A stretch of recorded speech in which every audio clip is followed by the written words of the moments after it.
ये आकाशवाणी गोरखपुर है। अब आप प्रमोद कुमार सिंह से क्षेत्रीय समाचार सुनिए। प्रदेश में विधानसभा चुनाव के चौथे चरण में कल 9 जिलों की 59 सीटों पर 61.65% मतदान हुआ। सबसे अधिक मतदान पीलीभीत और लखीमपुर खीरी जिलों में दर्ज किया गया, जहां 67% से अधिक लोगों ने अपने मताधिकार का प्रयोग किया। उन्नाव जिले में सबसे कम 57.70% मतदान हुआ। इसके अलावा सीतापुर में 62%, रायबरेली में 61%, लखनऊ, बादा तथा फतेहपुर में 60% और हरदोई में 58% से अधिक मतदान हुआ। प्रदेश में 5वें चरण के चुनाव के लिए प्रचार का कल अंतिम दिन है। इस चरण में 27 फरवरी को 12 जिलों की 61 विधानसभा सीटों के लिए वोट डाले जाएंगे।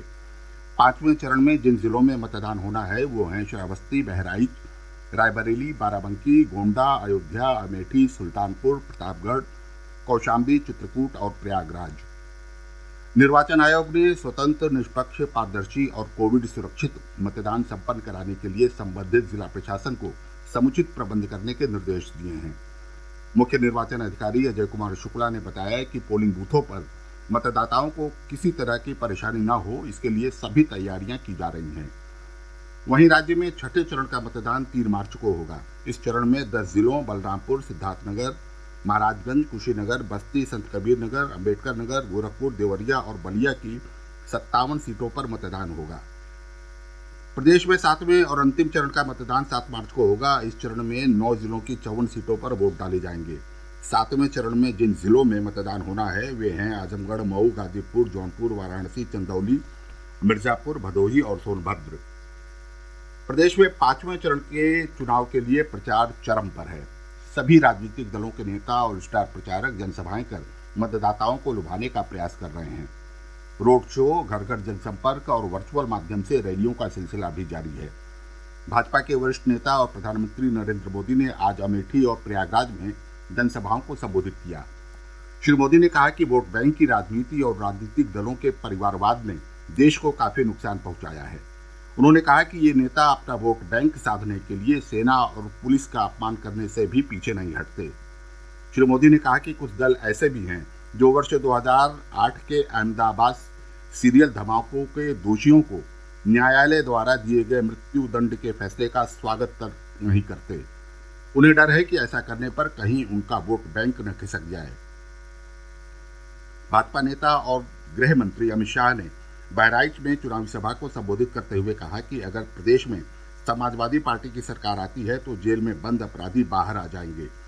उन्होंने कहा कि 2017 में योगी आदित्यनाथ के मुख्यमंत्री बनने के बाद से प्रदेश में कहीं भी बाहुबली नजर नहीं आते। भाजपा नेता और मुख्यमंत्री योगी आदित्यनाथ ने श्रावस्ती, बहराइच में जनसभाओं को संबोधित करते हुए कहा कि प्रदेश सरकार ने पिछले 5 वर्षों में बिना भेदभाव सभी वर्गों के लिए कार्य किया है।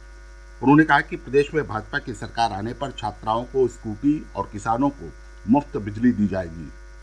इसके अलावा कॉलेज और एक्सप्रेस वे का निर्माण कराया जाएगा। उन्होंने कहा कि ये लोगों को तय करना है कि वे कैसी सरकार चाहते हैं, दंगा कराने वाली या दंगों से मुक्ति दिलाने वाली। समाजवादी पार्टी के अध्यक्ष अखिलेश यादव ने प्रयागराज और प्रतापगढ़ में जनसभाओं को संबोधित किया। उन्होंने कहा कि 4 चरणों के मतदान में भारतीय जनता पार्टी काफी पीछे छूट गई है। उन्होंने कहा कि भाजपा देश में सब कुछ निजी उद्योगपतियों को बेच रही है। श्री यादव ने कहा कि सपा की सरकार बनने पर पुलिस की भर्ती निकाली जाएगी और युवाओं को रोजगार दिया जाएगा।